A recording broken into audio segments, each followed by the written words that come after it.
Emergency in India, आपातकाल भारत में। आज हम बात करेंगे इसके इम्पैक्ट्स के बारे में, इसके रीज़न्स के बारे में और ये कैसे हुआ था उसके बारे में। देखिए, आपातकाल में सबसे बड़ा हाथ जो माना जाता है वो इंदिरा गांधी उस समय के प्राइम मिनिस्टर का माना जाता है। इंदिरा गांधी जी ने अपने कार्यकाल में दो बड़े काम किए थे। पहला, 1971 में पाकिस्तान को हराकर बांग्लादेश का एक नया देश बना दिया था, बांग्लादेश को। दूसरा, 1975 में ये आपातकालीन स्थिति घोषित कर दी थी। अब हम इसके बारे में पढ़ेंगे। देखिए, ये जो आपातकाल था, इसके बारे में पढ़ेंगे, इसका इम्पैक्ट क्या होता है। सबसे पहले जान लीजिए, सुबह के 3 बजे 25 जून को बंगाल के सीएम सिद्धार्थ शंकर राय और इंदिरा गांधी और कांग्रेस के प्रेसिडेंट देवकांत वर्मा, ये तीनों एक मीटिंग कर रहे थे। इस मीटिंग में 3 बजे सुबह 25 जून की इस मीटिंग में तय कर रहे थे कि देश को कैसे समझाएं कि आपातकाल क्या है, आपातकाल से डरिए मत, ऐसे कैसे समझाया जाए। 3 बजे, ये 3 बजे इन्होंने तय किया और उसके बाद इंदिरा गांधी ने नेशन को एड्रेस किया। और ये 3 बजे जब थे, 3 घंटे पहले इन्होंने घोषित किया था कि आपातकाल होगा। आपातकाल में क्या हुआ, जितनी भी प्रेस थी सबकी इंडिपेंडेंस छीन ली गई। और इंडिपेंडेंस कैसे छीनी, देखिए, जो भी प्रेस वाले एरिया थे वहाँ पर बिजली को काट दिया गया, यानी कि जब बिजली नहीं होगी तो प्रेस कैसे चलेगी, कैसे रिलीज़ होगा। दूसरी चीज़, जो भी हाई कोर्ट थी वो सारी बंद कर दी थी, यानी कि जुडिशरी को भी फ्री नहीं रहने दिया था। अब 26 जून को या एक दिन बाद कैबिनेट एक बैठक बैठी, कैबिनेट मिनिस्टर्स की। उसमें 15 मंत्री थे, 15 मंत्रीगण थे। और उस 15 मंत्री में जब बैठक बैठी, वो 15 मिनट ही चली और उसमें किसी ने भी क्वेश्चन या बहस वगैरह करी ही नहीं। सिर्फ एक थे जो कि डिफेंस मिनिस्टर थे, स्वर्ण सिंह। उन्होंने पूछा इंदिरा गांधी जी से कि ये इमरजेंसी की जरूरत क्यों है। तो इंदिरा गांधी ने बोला, देखिए, एक्सटर्नल इमरजेंसी तो पहले से लगी हुई है, लेकिन एक्सटर्नल इमरजेंसी जो है हमारी इंटरनल जो कंडीशंस बनी हुई हैं खराब, उसको कंट्रोल नहीं कर पा रही है, इसलिए इंटरनल इमरजेंसी लगानी पड़ रही है। इसके बाद जो सीनियर जर्नलिस्ट थे, एक इंदर मल्होत्रा, इन्होंने भी इसके बाद बहुत सारे मिनिस्टर्स से टॉक की बात करी कि आपने ऐसे कैसे 15 मिनट में फैसला ले लिया। तो उन्होंने जाना कि जो मिनिस्टर्स थे इस मीटिंग में, वो एक दहशत में बैठे हुए थे वहाँ पर। और सूचना और प्रसारण मंत्री और एक एजुकेशन मिनिस्टर नूरुल हसन और सूचना और प्रसारण मंत्री इंदिरा कुमार गुजराल, जो कि फॉर्मर पीएम भी रह चुके थे, ये दोनों जाते हैं किससे मिलने, संजय गांधी से मिलने। संजय गांधी कौन थे, ये इंदिरा गांधी जी के बेटे थे, 28 साल के। इनसे मिलने जाते हैं। तो संजय गांधी जी से जब ये मिलते हैं तो संजय गांधी जी इनसे बोलते हैं कि आप मुझे एक काम कीजिए, जो कि एजुकेशन मिनिस्टर है, आप मुझे ये बताइए आपकी जो जो यूनिवर्सिटी में प्रोफेसर्स आरएसएस से जुड़े हुए हैं उनकी मेरे को सूची यानी लिस्ट बना के दीजिए। आपको पता है आरएसएस समाजवादी है और ऐसी स्थिति में वो थोड़ा आंदोलन करेगी, तो उनकी सूची मांग रहे हैं। दूसरा, जो इंदिरा कुमार गुजराल थे, इनसे बोला कि जो दूरदर्शन और रेडियो में भी कोई भी प्रसारण होता है या रिलीज़ होती है कोई भी न्यूज़, रिलीज़ होने से पहले मेरी टेबल पर आनी चाहिए, यानी कि अपने हिसाब से न्यूज़ देंगे। तो इन्होंने बिल्कुल साफ मना कर दिया, किसने, इंदिरा कुमार गुजराल ने, कि मैं ऐसा नहीं करूँगा, क्योंकि ये सीक्रेट होती हैं भाई, गवर्नमेंट का चैनल है दूरदर्शन, सीक्रेट होती है, ये मुझे भी नहीं पता, आपको कैसे बता सकता हूँ। उसी समय इंदिरा गांधी जी आ गए। इंदिरा गांधी जी ने बोला कि ठीक है, उनकी बात मान ली गुजराल साहब की। तो उसी के बाद उन्होंने कहा, एक काम कीजिए, हमने आपकी इस बात तो मान ली, आप एक ऑफिशियल नियुक्त कर दीजिए, जो कि दूरदर्शन में कोई भी प्रसारण होने से पहले पीएम हाउस पर खबर लेके पहुंच जाएगा कि आज ये प्रसारण होने वाला है। मतलब इंदिरा गांधी जी ने भी रोप दिखाया। देखिए, इससे पता चलता है आखिर में सरकार चला कौन रहा था। देख लीजिए कौन चला रहा था। अब इसके बाद जो इमरजेंसी घोषित हुई वो आर्टिकल 352 के थ्रू पार्ट 1 के थ्रू हुई।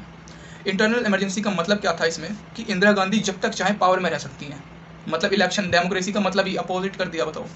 दूसरी चीज़ कि इलेक्शन लोकसभा और राज्यसभा के लिए ज़रूरी नहीं है इमरजेंसी में। तीसरी चीज़, मीडिया और न्यूज़पेपर वालों की इंडिपेंडेंस छीन ली। चौथी चीज़, गवर्नमेंट कोई भी लॉ पास कर सकते बिगर किसी मेजोरिटी की। देखिए, 4 चीज़ें कितनी महत्वपूर्ण, डेमोक्रेसी के खिलाफ, इसलिए इसको ब्लैक डे ऑफ डेमोक्रेसी भी माना जाता है। दूसरी चीज़, जो शांति भूषण एक वकील थे, बहुत ही पॉपुलर वकील थे, आपने नाम भी सुना होगा, उन्होंने कहा है कि ये जो इमरजेंसी थी, ये आम लोगों के जो कानून का सहारा होता है, आम लोगों के लिए कानून एक सहारा होता है, वो सहारा बिल्कुल ख़त्म कर दिया गया इस इमरजेंसी में। सुप्रीम कोर्ट ने भी कहा, सुप्रीम कोर्ट, देखिए क्या हुआ था, गवर्नमेंट गई सुप्रीम कोर्ट के पास और कहा कि अगर हम इस इमरजेंसी में किसी को अरेस्ट कर रहे हैं और अरेस्ट करते हुए गोली मार देना, तो सुप्रीम कोर्ट कुछ कह नहीं सकती। क्यों? क्योंकि उसमें कहा कि जो सिक्योरिटी है 352 के थ्रू, इसमें सारे आर्टिकल बर्खास्त हो जाते हैं, यानी कि आर्टिकल 21 भी हो जाएगा, जिसमें राइट टू लाइफ दिया हुआ है, और राइट टू लाइफ नहीं है तो गोली मार दीजिए, कोई दिक्कत नहीं। देखिए, मतलब गोली मार देते थे, कोई वो नहीं होता था। इसके बाद अब देखते हैं ये क्या हुआ था, मतलब इसके इतिहास के बारे में थोड़ा जानते हैं। अब हमने ये जान लिया इसके इम्पैक्ट्स क्या हैं, रीजंस क्या था। अब इसके जानते हैं इम्पैक्ट और इतिहास, थोड़ा कैसे शुरू हुआ था इमरजेंसी होना, किस समय हो गया था। इंदिरा गांधी जी एक वर्ड यूज़ किया था इंदिरा गांधी जी ने, एक अपने भाषण दे रही थी रामलीला ग्राउंड में दिल्ली के। उसमें कहा था कि एक जना ऐसा भी है जो कि आर्मी और पुलिस को हमारे खिलाफ भड़का रहा है, एक जना। और वो एक जना कौन थे? ये शब्द किसके खिलाफ यूज़ किया था? जयप्रकाश नारायण के खिलाफ। जयप्रकाश नारायण, जो कि पंडित जवाहरलाल नेहरू ने वाइस प्राइम मिनिस्टर भी बनाना चाह रहे थे, उसके खिलाफ, जो कि बहुत एक फ्रीडम फाइटर भी रह चुके हैं।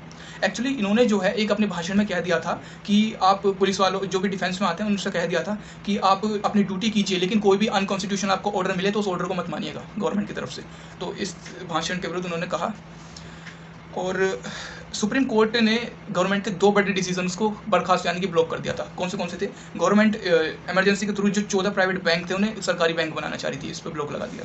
दूसरी चीज़, जो किंग, जो भी राजा महाराजा थे, उनकी पेंशन जो जाती थी उस पर ब्लॉक लगाना, उसे बर्खास्त करना चाह रही थी गवर्नमेंट, उस पर भी ब्लॉक लगा दिया। 2 बड़े डिसीजन इंदिरा गांधी सरकार के खराब कर दिया, मतलब बिल्कुल बर्खास्त कर दिया। तो इंदिरा गांधी गवर्नमेंट सोचती है, उन्होंने सोचा कि हम एक कमिटेड जुडिशरी बना देते हैं इस इमरजेंसी के थ्रू, यानी कि हमारे अंडर काम करे। देखिए, डेमोक्रेसी में फ्री जुडिशरी होती है, वो किसी के अंडर वर्क नहीं करती, और ये कमिटेड जुडिशरी बनाना चाह रहे हैं।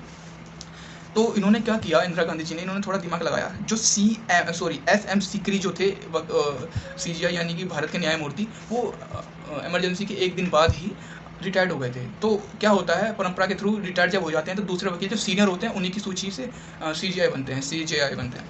तो एक थे JM सेलर, ये सीनियर थे। इसको छोड़कर इंदिरा गांधी गवर्नमेंट ने AM रे को बना दिया CJI, यानी कि चीफ जस्टिस ऑफ इंडिया। अब ऐसा क्यों? AM रे जो थे वो इंदिरा गांधी के द्वारा सिलेक्ट हुए थे, यानी कि वो इंदिरा गांधी के अंडर काम करते। देखिए क्या तरीका है कमिटेड जुडिशरी बनाने का। 1973 में 23% महंगाई बढ़ गई थी, जो 100 रुपये की चीज़ थी वो 130 रुपये में बिकने लग गई। महंगाई तो बढ़ नहीं थी। और 9 मई 1974 में रेलवे सर्विस में भी आंदोलन होने लग गए, और कहा 9 मई को हम रेलवे सर्विस को ब्लॉक यानी कि खत्म कर देंगे, चलने नहीं देंगे। और इस आंदोलन के हेड कौन थे? जॉर्ज फर्नांडिस, जो कि आगे जाके डिफेंस मिनिस्टर भी बन गए। लेकिन इसको बड़ी सख्ती से गवर्नमेंट ने ये जो है आंदोलन को मतलब हटा दिया गया गवर्नमेंट के थ्रू, जिसमें 50,000 वर्कर जो है अरेस्ट किए गए। JP नारायण यानी कि जयप्रकाश नारायण, इसके बाद इंदिरा गांधी जी, देखिए क्या हुआ, जब ऐसे इमरजेंसी लगी तो आंदोलन होने लग गए थे। गुजरात में भी आंदोलन हुआ था, बिहार में भी आंदोलन होता था। गुजरात में स्टूडेंट्स कर रहे थे, बिहार में भी स्टूडेंट्स। तो इसके बाद गिरफ्तारी होती थी, क्योंकि आर्टिकल 21 खत्म था। तो बिहार में जब गिरफ्तारी होने लगी तो JP नारायण बिहार के थे, ऑफकोर्स ये इंदिरा गांधी से मिलने गए। इन्होंने कहा, आप हमारी 2 मांगें पूरी कीजिए। पहली कि अब्दुल गफर जो हैं, जो कि CM है, उसको बर्खास्त कर दीजिए, बिहार के जो CM है। दूसरा, एजुकेशन पॉलिसी में आप अपडेट कीजिए, न्यू एजुकेशन पॉलिसी लाइए। इसमें इंदिरा गांधी ने बड़े कड़वे मन से कुछ भरोसा नहीं दिया, और मीटिंग किसी कंक्लूजन के खत्म हो गई। उसी के बाद इंदिरा गांधी जी ने रामलीला ग्राउंड में एक भाषण दिया, उसमें कहा, देखिए इंदिरा गांधी जी के शब्द हैं, उसमें कहा कि बिहार सरकार को डिसमिस करने से पहले मैं इस्तीफा दूंगी, यानी कि साफ साफ मना कर रहे हैं कि बिहार सरकार डिसमिस यानी कि बर्खास्त नहीं होगी। दूसरी चीज़ उन्होंने कहा, अगर मेरी सरकार से इतनी बुरी लग रही है, अगर आपको मेरी सरकार इतनी ही बुरी लग रही है तो चुनाव का इंतजार कीजिए और जीत के दिखाइए। मतलब साफ साफ चैलेंज दे रहे हैं जयप्रकाश नारायण को। इसके बाद क्या हुआ, इलेक्शन हुए, इंदिरा गांधी जी 1 लाख वोटों से ज़्यादा से जीत गई रायबरेली से।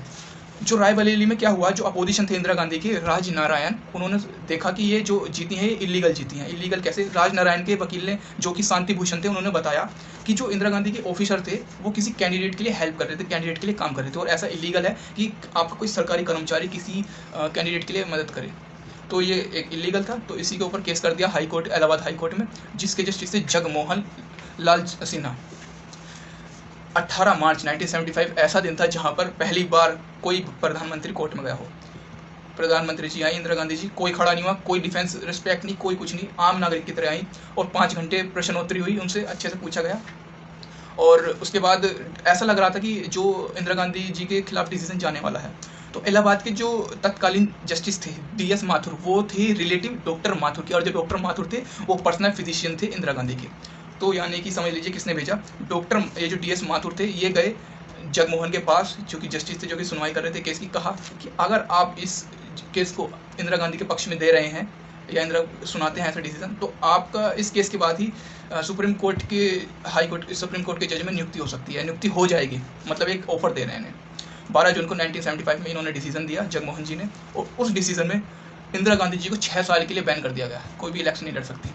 अब भाई चारों तरफ हलबली। सुप्रीम कोर्ट, फिर उन्होंने कहा, जब इन्होंने डिसीजन सुनाया तो इन्होंने अपने डिसीजन में 20 दिन का स्टे लगा दिया, यानी कि 20 दिन बाद इंप्लीमेंट होगा। तो उस 20 दिन के गैप में ये चले गए सुप्रीम कोर्ट इंदिरा गांधी जी। जब ये सुप्रीम कोर्ट गए तो जो VR कृष्णा थे अय्यर, वहाँ सुप्रीम कोर्ट में वो चल रहा था वैकेशन, तो वैकेशन जज थे VR कृष्णा अय्यर। 24 जून को इन्होंने अपना डिसीजन दिया। VR कृष्णा ने एक दिन पहले इमरजेंसी के कि इंदिरा गांधी को कोई भी वोटर राइट नहीं मिलेगा, ये एमपी के जो मोन्यूमेंट्स होते हैं वो नहीं मिलेंगे, लेकिन अपने प्रधानमंत्री के पद पर रह सकते हैं। देखिए इन्हीं के पक्ष में फैसला दे दिया, चाहे इन्हें वोटर अधिकार ना दें। 25 जून को जयप्रकाश नारायण जो थे, एक रामलीला ग्राउंड में इन्होंने अपना भाषण दिया और कहा, उस भाषण में 5 लाख लोग आए थे इन्हें सुनने के लिए। कहा, आपने सुप्रीम कोर्ट के फैसले के बाद भी अगर इस्तीफा नहीं दिया तो हम आपके प्रधानमंत्री निवास को घेर लेंगे चारों तरफ से हजारों लोग, और आपको इस्तीफा देना ही पड़ेगा। जो इंदिरा गांधी जी के सेक्रेटरी थे आर के धवन जी बताते हैं कि ये जो बिग स्टेप था इमरजेंसी का, एक्चुअली इंदिरा गांधी जी ने जनवरी में ही सोच लिया था, बस बताया देश को जून में था, मतलब प्लान था इनका जनवरी से। तो फिर संजय गांधी जी मेन कंट्रोलर थे, समझ लीजिए। संजय गांधी जी ने जब 25 जून का समय आया, सोच जनवरी से रखा था, जब 25 जून का समय आया तो संजय गांधी जी ने अपने घर पर पीएम हाउस में एक मीटिंग बुलाई, जिसमें होम मिनिस्टर थे स्टेट, राज्य गृह मंत्री थे जो कि ओम मेहता थे, फिर दिल्ली के वाइस गवर्नर थे कृष्ण चंद्र, हरियाणा के सीएम थे बंसीदा, और ये तीनों जो वो थे पॉलिटिशियन, ये तीनों ही विपक्ष को डंडे की नोक पर चुप रखने वाले व्यक्ति थे। इन तीनों की मीटिंग की और उन्होंने अपने अपोजिशंस की लिस्ट बनाई, और इंदिरा गांधी जी, एक तरफ तो संजय गांधी जी काम करते थे, एक तरफ इंदिरा गांधी चली गई प्रेसिडेंट के पास अपना ऑर्डर वगैरह लेके कि हम आर्टिकल 352 के तहत हम ये इमरजेंसी घोषित करना चाहते हैं। उस समय के प्रेसिडेंट थे फखरुद्दीन अली अहमद। ये मीटिंग में 20 मिनट की हुई। देखिए ज़्यादा मिनट की तो चली ही नहीं मीटिंग, क्या डिसीजन लेंगे। तो फिर इसके बाद फखरुद्दीन ने सिद्धार्थ शंकर जी से पूछा, जो कि लॉ में अच्छे से खाते जानते थे, कि क्या ये सही कर, मतलब ये सब एक सलाह ली, और प्रेसिडेंट खुद एक वकालत कर चुके थे एक समय की। इसके बाद प्रेसिडेंट ने कहा कि आप अपने ऑर्डर का जो ड्राफ्ट है मुझे लिखित में दीजिए और अपने रिक्वेस्ट लेटर को भी लिखित में दीजिए। उसके बाद आधी रात को आर के धवन सेक्रेटरी गए प्रेसिडेंट के पास लिखित में देने, उसके बाद उन्होंने साइन कर दिया, और जब साइन करते ही सारे अधिकार छिन गए। और 2:30 बजे, देखिए 25 जून 2:30 बजे JP नारायण रैली कर बेचारे रैली करके थक हार कर आए थे, गांधी पीस फाउंडेशन में आराम कर रहे थे, और 2:30 बजे पुलिस गई वहाँ पर और कहा आपको हम अरेस्ट कर रहे हैं। अब इनके शब्द सुनिए जयप्रकाश जी के। जयप्रकाश जी कहते हैं, विनाश काले विपरीत बुद्धि, चलो चलते हैं, ऐसा कहकर चले। उसी वक्त बहादुर शाह जफर मार्ग है एक, जहाँ पर मीडिया का ज़्यादा सेंटर है, मीडिया का सेंटर समझते हैं, वहाँ पर मीडिया प्रेस वगैरह ज़्यादा है, वहाँ की लाइट काट दी गई ताकि प्रेस इंडिपेंडेंट ना रह पाए। उसके बाद सुबह 6 बजे कैबिनेट मीटिंग करी। उसके बाद सारा कुछ ही मिनटों में इंदिरा गांधी के हाथ में पूरे देश का फ्यूचर दे दिया गया कैबिनेट मिनिस्टर्स के थ्रू। इस इमरजेंसी में 13,000 से भी ज़्यादा लीडर, 13,000 कह रहा हूँ, वो भी लीडर गिरफ्तार हुए, और 1,10,000 से भी ज़्यादा कॉमन पीपल्स गिरफ्तार हुए। संजय गांधी जी की इमरजेंसी के थ्रू बहुत 5 कुछ कार्यक्रम कर रहे थे, बहुत फेमस कार्यक्रम थे चले। पहला था पेड़ लगाना, दूसरा था परिवार नियोजन और जाति प्रथा उन्मूलन, ये सब कार्यक्रम थे। इसमें परिवार नियोजन पर ज़्यादा फोकस किया गया। इसी के तहत जो नसबंदी हो रही थी वो बहुत ज़्यादा संख्या में बढ़ गई, और जब ये संख्या में बढ़ गई तो आंदोलन भी होने लगे इसके खिलाफ। एक मुजफ्फरनगर में हुआ जिसमें ज़्यादा आंदोलन हुआ, तो विरोध में 30 लोग पे गोली चला दी पुलिस ने, वो मर गए। एक दिल्ली में हुआ था, दिल्ली के तुर्कमन गेट पे, जो कि एक कह रहे थे कि शहर को सुंदर बनाएंगे, एक जामिया मस्जिद के साइड में झुग्गी झोपड़ी थी। दिल्ली डेवलपमेंट अथॉरिटी के अधिकारी वाइस चेयरमैन गए वहाँ पर, उस पूरी झुग्गी झोपड़ी को हटाना चाह रहे थे जो बस्ती होती है, और जैसे ही हटाने लगे तो आंदोलन और हिंसा होने लग गई। 130 लोग मारे गए, शाह कमीशन की रिपोर्ट के थ्रू इसमें बताया गया है। और बहुत से लोग इस इमरजेंसी का विरोध कर रहे थे, बहुत ज्ञानी लोग, और बहुत से लोग ऐसे भी थे जो इसके समर्थन में थे, जैसे कि खुशवंत सिंह जो कि बहुत पॉपुलर राइटर है और जर्नलिस्ट भी सीनियर। आखिरकार वो दिन आया जब ये इमरजेंसी हटी, 18 जून 1977। 19 महीने की ये थी इमरजेंसी। इसके बाद ये हटाई गई। अचानक इंदिरा गांधी जी ने ये घोषणा कर दी, और ये हटाने के बाद देश वैसा नहीं रहा जैसे पहले था। 19 महीने से पहले बहुत सारे बदलाव आ गए। तो ये सारी कहानी एक इतिहास के रूप में मैंने आपको समझाई। धन्यवाद।